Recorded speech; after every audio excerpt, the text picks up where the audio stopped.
सूर्यस बेदर्दी जी माफ नहीं करी है, धर्मेंद्र धनु तोहरे चलते मरी है।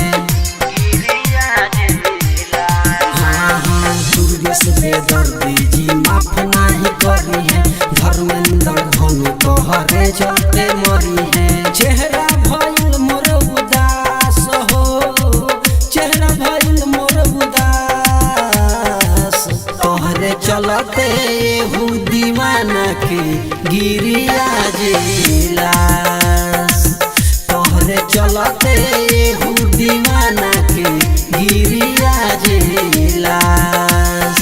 अंकुश रिकॉर्डिंग स्टूडियो, जादूपुर बाजार।